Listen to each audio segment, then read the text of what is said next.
Hello guys, welcome again. This is lecture number 8 for electrostatic class 12 chapter 1 की videos हम continuously time to time डाल रहे हैं और आज लेक्चर 8 है हमारा। लेक्चर 7 तक हम कूलम्स लॉ और उसके न्यूमेरिकल्स पे पढ़ चुके हैं। इंट्रोडक्शन टू चार्ज पढ़ा था हमने सबसे पहले, और लास्ट क्लास में 7th लेक्चर में न्यूट्रल पॉइंट्स के क्वेश्चंस किए हुए हैं हमने।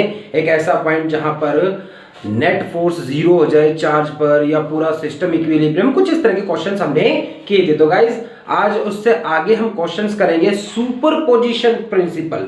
जब एक चार्ज पर एक से ज्यादा फोर्स लग रहे हैं तो उनका रिजल्टेंट फाइंड आउट करना, तो हम आगे पढ़ने वाले हैं सुपरपोजिशन प्रिंसिपल के ऊपर। लेकिन उससे पहले गाइज एक क्वेश्चन होमवर्क में लास्ट लेक्चर में दिया गया था, उस क्वेश्चन को हम डिस्कस कर रहे हैं और वो क्वेश्चन कुछ इस तरह से था। क्वेश्चन बैंक जी पेश करिए उस क्वेश्चन को, होमवर्क वाले क्वेश्चन को।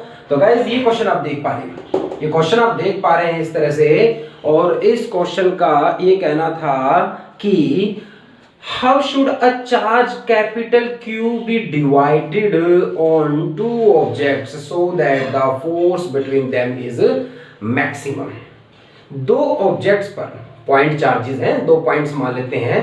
एक चार्ज को टोटल चार्ज कितना है कैपिटल Q, तो टोटल चार्ज जो गिवन है वो कितना गिवन है, total charge is equal to capital Q। मेरे पास कुछ कैपिटल Q चार्ज वैल्यू में है और इस कैपिटल Q चार्ज को आपको इस तरह से डिवाइड करना है कि दो ऑब्जेक्ट, दो पॉइंट इस तरह से मान लीजिए, एक पॉइंट ऑब्जेक्ट है, इस पर कुछ चार्ज दे दिया जाए और एक दूसरी ऑब्जेक्ट है, इस पर भी कुछ चार्ज दे दिया जाए।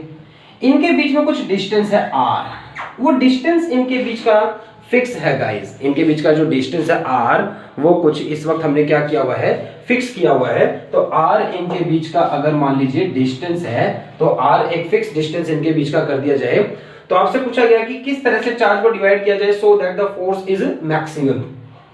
टोटल Q चार्ज है, 10 कूलम हो सकता था, 100 कूलम हो सकता था। मान लीजिए 10 कूलम है तो इस पर 1 कूलम दूंगा तो इस पर 9 कूलम रह जाएगा। इसको 2 कूलम दूंगा तो उसको 8 कूलम दिया गया होगा, इसको 3 तो उसको 7। टोटल चार्ज को डिवाइड करेंगे तो एक पर मैंने लेट कर लिया कि इस पर चार्ज Q है, स्मॉल q मान लिया, और टोटल कितना है कैपिटल Q। तो दूसरे पे चार्ज रह गया होगा कैपिटल Q माइनस क्या कर दीजिए, small q। Capital Q minus क्या कर दीजिए, स्मॉल q। इतना चार्ज दूसरे पे रह गया होगा। अब इन दोनों के बीच में ऐसी क्या वैल्यू होनी चाहिए थी स्मॉल q की, किस तरह से डिवाइड किया होगा आपने चार्ज इन दो ऑब्जेक्ट्स पर, ताकि इन दोनों पे लगने वाला फोर्स क्या हो, मैक्सिमम। पहली बात गाइस, इन दोनों के बीच में फोर्स कितना लग रहा होगा जब इस तरह से चार्जेस इनको दे दिए गए हैं। अगर इस तरह से चार्जेस इन पर डिवाइड कर दिए गए हैं तो बाई कूलम्स लॉ, अगर कूलम्स लॉ लगाया जाए, कूलम्स लॉ अगर लगाया जाए कि कूलम्स लॉ के अकॉर्डिंग इन दोनों के बीच में जो फोर्स लग रहा होगा वो कितना लग रहा होगा, तो कूलम्स लॉ के अकॉर्डिंग इन दोनों के बीच में गाइस फोर्स की वैल्यू है F is equal to K। K constant है यहाँ पर।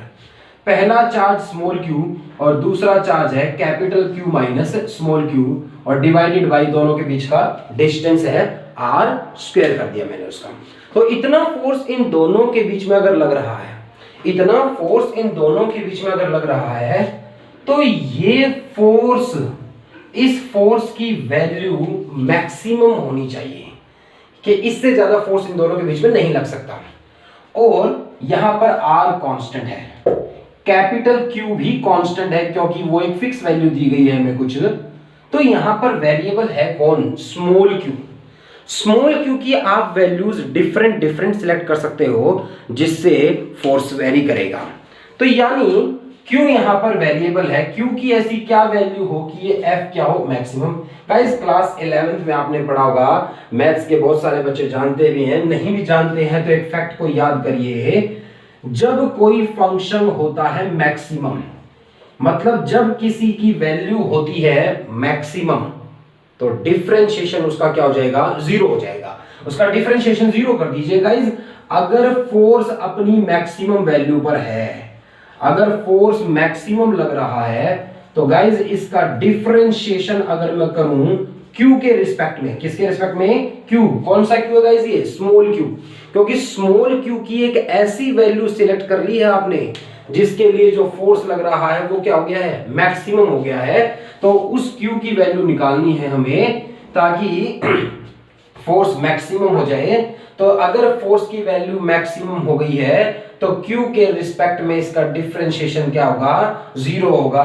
गाइस आपको 11th क्लास से याद आएगा कि मैक्सिमम और मिनिमम टर्म का डिफरेंशिएशन क्या हो जाता है, 0। अगर कोई टर्म अपनी मैक्सिमम वैल्यू पर है या अपनी मिनिमम वैल्यू पर है, दोनों ही केस में उसका डिफरेंशिएशन क्या होगा, 0 होगा। तो हमने 0 के बराबर रख दिया डिफरेंशिएशन। आप डिफरेंशिएशन करिए f का, ये f की वैल्यू पुट करता हूं मैं यहां पर।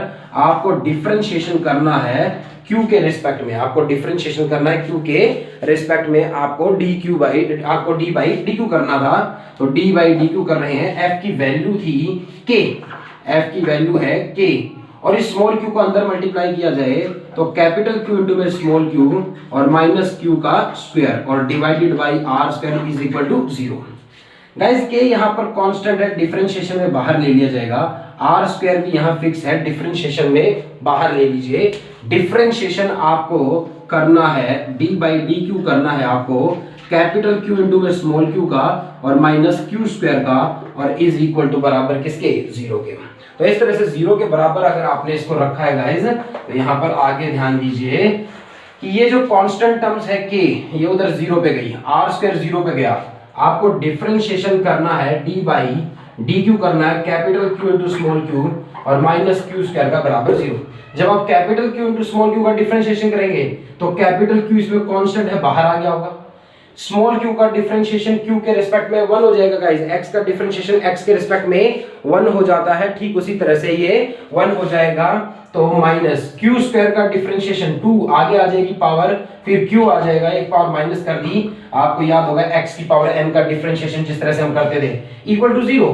Capital Q is equal to बराबर है 2q, यानी स्मॉल q बराबर है कैपिटल Q बाई किसके, 2 के। Small q is equal to बराबर है कैपिटल Q बाई 2 के। आधा आधा डिवाइड कर दीजिए। जब आपने इस चार्ज को आधा आधा डिवाइड किया होगा तो दो ऑब्जेक्ट्स के बीच में फोर्स क्या लगेगा, मैक्सिमम। किस तरह से गाइस, क्योंकि आप कूलम्ब्स लॉ में देख पा रहे हैं फोर्स प्रोपोर्शनल होता है प्रोडक्ट ऑफ द चार्जेस के। दो चार्जेस का प्रोडक्ट जब मैक्सिमम होगा तब उनके बीच में लगने वाला फोर्स भी क्या होगा गाइस, मैक्सिमम होगा। फॉर एग्जांपल के लिए सोच लिए ये 10 कूलम चार्ज था, अगर आपने इस पे 1 कूलम दिया होगा, इस पे 9 कूलम, तो 1 इंटू में 9 प्रोडक्ट कितना हुआ, 9 हुआ। अगर इस पे 2 कूलम होगा और इस पे मान लीजिए 8 रहा होगा, तो 2 8 जा कितना हो जाएगा, 16, 3 7 जा 21, 4 6 जा 24, 5 5 जा 25। जब उस चार्ज को आधा आधा आप डिवाइड करेंगे तो उस नंबर का प्रोडक्ट भी क्या होगा, मैक्सिमम। तो इन दोनों के बीच में फोर्स भी क्या लगेगा, उस वक्त मैक्सिमम लग रहा होगा गाइस। तो इस तरह से आप जान गए कि जब आधा आधा चार्ज को डिवाइड किया होगा आपने, जब दोनों दोपहर चार्ज आधा आधा डिवाइड किया होगा तो उनके बीच में लगने वाला फोर्स क्या रहा होगा, मैक्सिमम रहा होगा गाइस। तो दो ऑब्जेक्ट्स के बीच में लगने वाला फोर्स, दो उस चार्ज को किस तरह से डिवाइड करें कि उन दोनों के बीच में जो फोर्स है वो मैक्सिमम लगे। तो गाइस मैक्सिमम का डिफरेंशिएशन क्या होगा, 0। तो F का डिफरेंशिएशन Q के रिस्पेक्ट में किया और Q की वैल्यू जान ली, आधा आधा टाइप चार्ज को डिवाइड कर दीजिए, उस वक्त फोर्स क्या लगेगा, उसमें मैक्सिमम लगने वाला है। तो गाइस इस तरह से जो है वो क्वेश्चन आपने जाना। एक और क्वेश्चन जो है वो मैं आपको आगे भी क्वेश्चन होमवर्क में दूंगा गाइस। सुपरपोजिशन प्रिंसिपल अब हमें क्वेश्चंस करने हैं, सुपरपोजिशन प्रिंसिपल हमें क्वेश्चंस करने हैं, पेपर में बोर्ड में आ जाएंगे कूलम्ब्स लॉ पे सुपरपोजिशन के क्वेश्चंस। सुपरपोजिशन को कैसे जो है क्वेश्चन, सीधे सी बात है गाइस, जब किसी चार्ज पर एक से ज्यादा फोर्स, अगर किसी चार्ज पर एक ही फोर्स लग रहा है तो वो उस पर नेट फोर्स है। लेकिन अगर किसी चार्ज पर एक से ज्यादा फोर्सेस लग रहे हैं तो हम उन फोर्सेस का, 2 लग रहे हैं, 3 लग रहे हैं, 4 या इनफाइनाइट, तो हम उनका क्या करते हैं, रिजल्टेंट फाइंड आउट करते हैं। तो हम उनका रिजल्टेंट फाइंड आउट करते हैं, वही सुपरपोजिशन प्रिंसिपल के क्वेश्चंस हैं। और जब कोई वेक्टर्स हमें गिवन होते हैं, 2 या 2 से ज्यादा वेक्टर्स अगर किसी पॉइंट पर हैं, 2 या 2 से ज्यादा फोर्सेस किसी चार्ज पर किसी पॉइंट पर लग रही हैं, तो हम उनका रिजल्टेंट कैसे फाइंड आउट करते थे। रिजल्टेंट फाइंड आउट करने के लिए गाइस आपके पास फॉर्मूला होता था, तो आप याद करिए 11th क्लास में जब हम triangle law of 11th class को याद नहीं दिला रहा हूँ गाइस, मैं ये नहीं कह रहा हूँ कि आपने 11th क्लास में जो पढ़ा है वो याद होना चाहिए, मैं सिर्फ ये बताता हूँ आपको, ताकि कभी कोई ऐसा टॉपिक हो जो आपको नहीं समझ में आया है तो आप 11th की बुक उठा सकें और उस चैप्टर पर जा सके कि जहां से आप वो नॉलेज ले सकते हैं। तो मैं तो खुद यहाँ पर फॉर्मूला बताने वाला हूँ आपको, तो ये बिल्कुल ना समझे कि जो 11th क्लास में पढ़ा वो मैं कह रहा हूँ कि आपको याद होना चाहिए। तो वैसे आपने गाइस बहुत सभी को याद होगा, क्योंकि ये बहुत बार आप क्वेश्चंस आपने किए होंगे कि 11th क्लास में अगर हमें दो वेक्टर्स दे दिए जाएं, दो वेक्टर्स अगर हमें दे दिए जाएं, एक ए वेक्टर है मान लीजिए कोई भी, एक ये ए वेक्टर है और एक कोई बी वेक्टर है, तो ए और बी अगर दो वेक्टर्स है और थीटा इन दोनों के बीच का एंगल है, तो इन दोनों का रिजल्टेंट कहीं इनके बीच में हो सकता है और उसका फॉर्मूला होता था रिजल्टेंट का R is equal to under root a square plus b square plus 2ab cos theta. दो वेक्टर्स अगर हमारे पास हैं तो दो वेक्टर्स के बीच का रिजल्टेंट फाइंड आउट करने का फॉर्मूला है अंडर रूट में ए स्क्वायर, पहले वेक्टर के मैग्नीट्यूड का स्क्वायर प्लस दूसरे वेक्टर के मैग्नीट्यूड का square plus 2ab cos theta. इस तरह से दो वेक्टर्स अगर हमें गिवन है, उनका मैग्नीट्यूड हमें पता है, उनके बीच का एंगल अगर हमें पता है, तो हम रिजल्टेंट फाइंड आउट करते हैं इस तरह से। तो थीटा ए और बी दो वेक्टर्स है, थीटा उनके बीच का एंगल है, तो ये रिजल्टेंट फाइंड आउट करने का हमारे पास क्या होता था गाइस, फॉर्मूला होता था इस तरह से। अगर मान लीजिए किसी केस के अंदर, अगर मान लीजिए कोई केस है जिसमें दो वेक्टर्स थे, एक पॉइंट पर दो वेक्टर्स हैं, एक है ए वेक्टर और एक और है गाइस बी वेक्टर, एक और है गाइस बी वेक्टर है मान लीजिए, तो एक ए वेक्टर है और बी वेक्टर है और दोनों किसी पॉइंट पर हैं और दोनों की डायरेक्शन सेम है। आप ये मान लीजिए कि ये कोई चार्ज है और इस पर दो फोर्स लग रहे हैं और दोनों ही फोर्स सेम डायरेक्शन में लग रहे हैं, तो आप गाइस टोटल फोर्स निकालने के लिए इनको क्या कर देते हैं, ऐड कर देते हैं। क्यों ऐड कर देते हैं, क्योंकि ए और बी के बीच का एंगल इस वक्त कितना है गाइस, 0 डिग्री है। ए और बी के बीच का एंगल 0 डिग्री है, तो r is equal to under root में a का स्क्वायर प्लस b का square plus 2ab cos theta की वैल्यू यहां पर 0 डिग्री रख दी गई, थीटा की वैल्यू यहां 0 डिग्री रख दी गई, a का स्क्वायर प्लस b का square plus 2ab plus 2ab और cos 0 डिग्री पे कितना हो गया गाइस, 1 हो गया। ये a square plus b square plus 2ab को a प्लस b का होल स्क्वायर लिख सकता हूं और अंडर रूट था और स्क्वायर है तो हट जाएगा गाइस, रिजल्टेंट आपका क्या आया, a प्लस b। दो वेक्टर्स को आप सिंपली ऐड कर दीजिए, a प्लस बी आया है कि दो वेक्टर्स को आप सिंपली ऐड कर दीजिए, वो उनका क्या होगा, रिजल्टेंट। इसलिए जब सेम डायरेक्शन में दो फोर्सेस होते हैं तो हम कोई ज्यादा बड़ा फॉर्मूला नहीं लगाते, हम दोनों को ऐड कर देते हैं और ऐड करने से दोनों का क्या आ जाएगा, रिजल्टेंट आ जाएगा। ठीक इसी तरह से गाइस अगर दो फोर्सेस, एक ए वेक्टर इस डायरेक्शन में है और एक फोर्स इस डायरेक्शन में है, किसी चार्ज पर अगर अपोजिट डायरेक्शन में फोर्स लग रहे हैं तो हम उसे माइनस कर देते हैं, क्योंकि इस वक्त गाइस एंगल कितना बन रहा है, 180 डिग्री बन रहा है।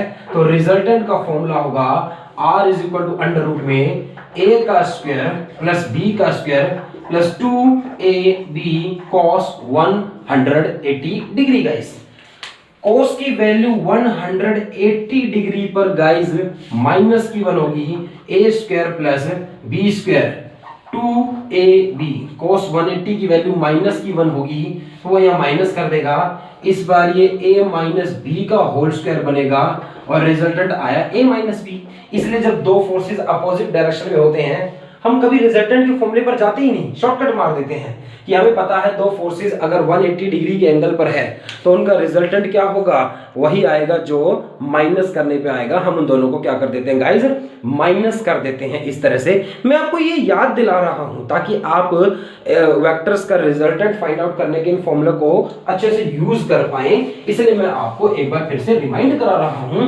अदरवाइज मैं आपको शॉर्टकट्स नहीं सिखा रहा अभी कि आप शॉर्टकट्स का डायरेक्ट यूज करें। गाइस अगर मान लीजिए दो वेक्टर्स हैं, एक ए वेक्टर है और एक बी वेक्टर है, इन दोनों के बीच का एंगल 90 डिग्री है, इनके बीच का एंगल 90 डिग्री है। साथ साथ ये भी कह दिया गया कि ए और बी मैग्नीट्यूड में गाइस क्या है, इक्वल है, मैग्नीट्यूड में सेम है।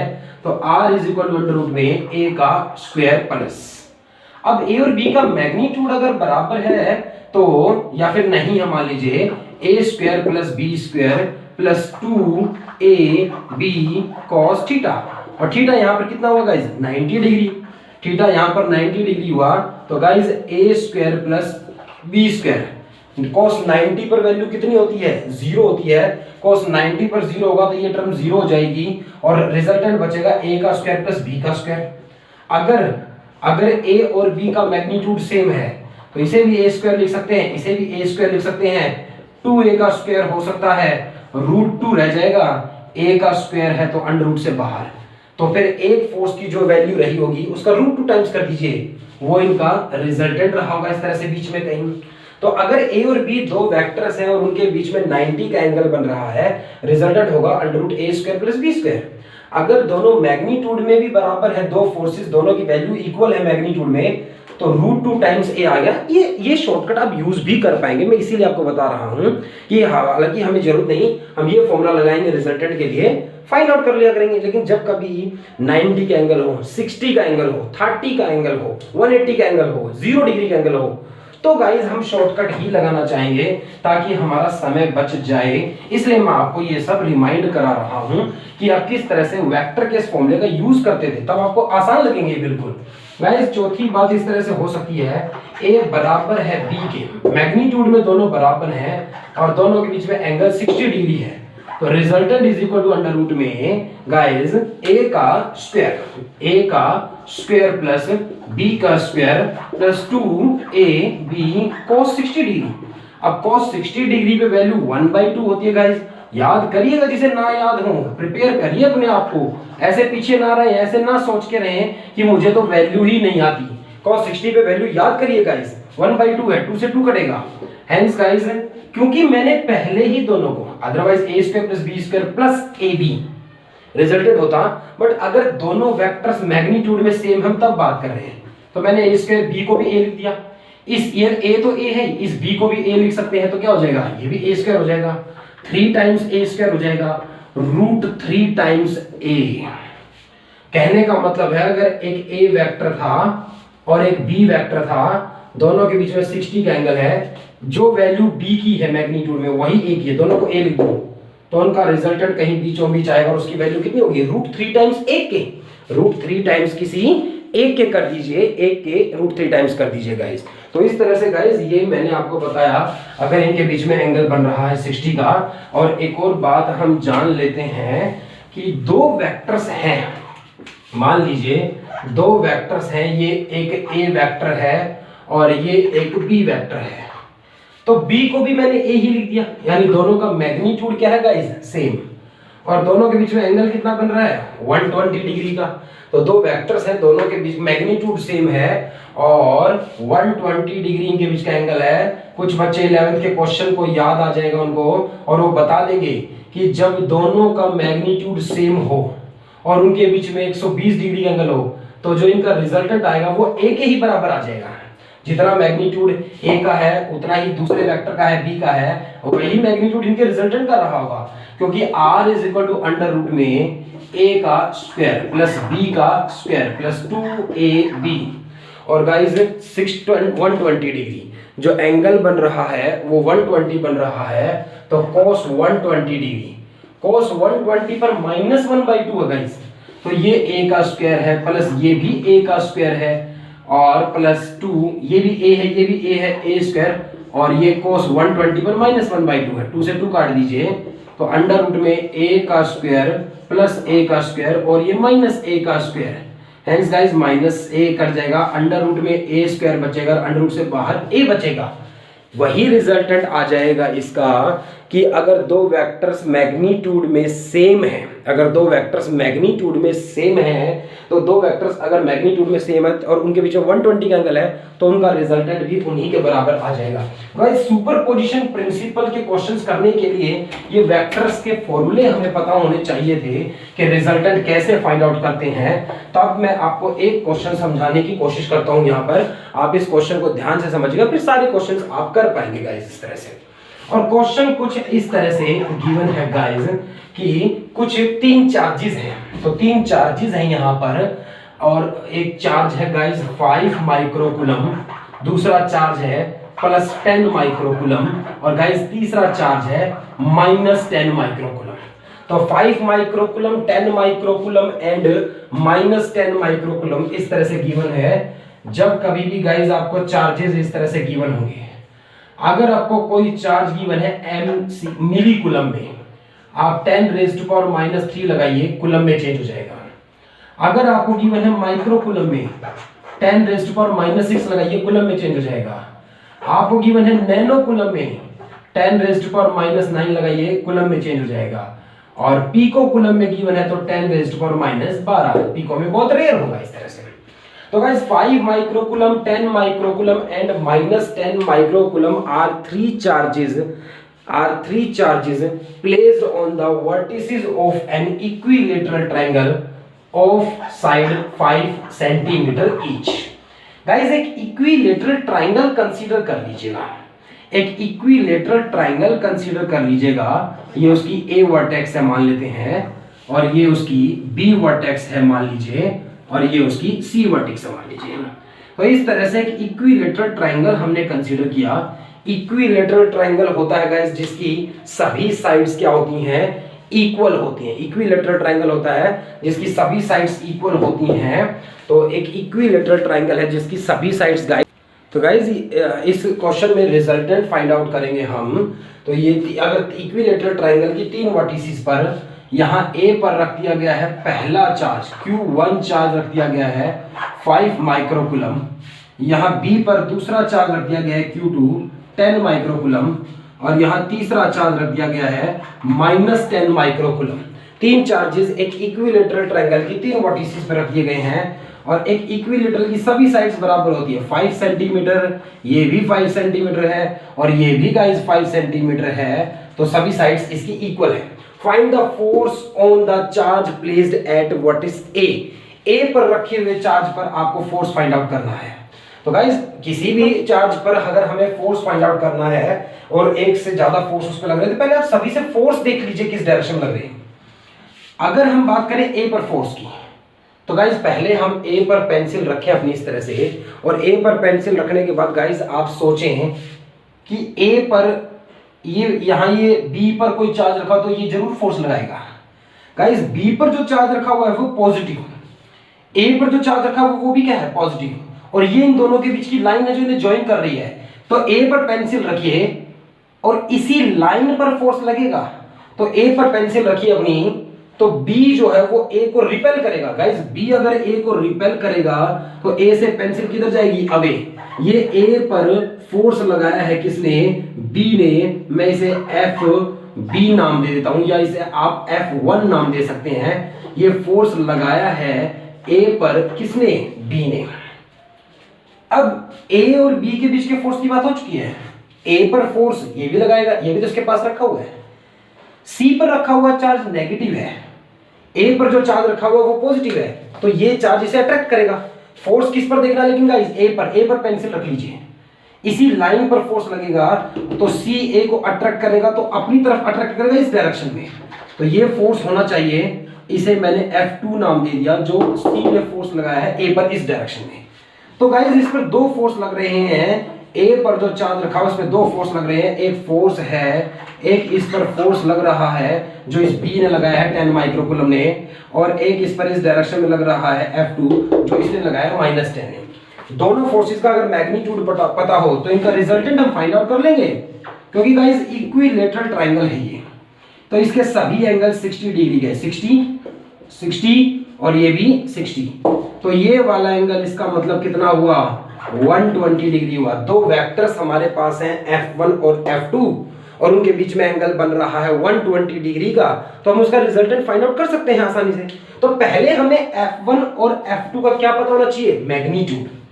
F1 की बात करी जाए कि F1 की वैल्यू क्या होनी चाहिए, गाइस ये आंसर तो कूलम्स को देगा।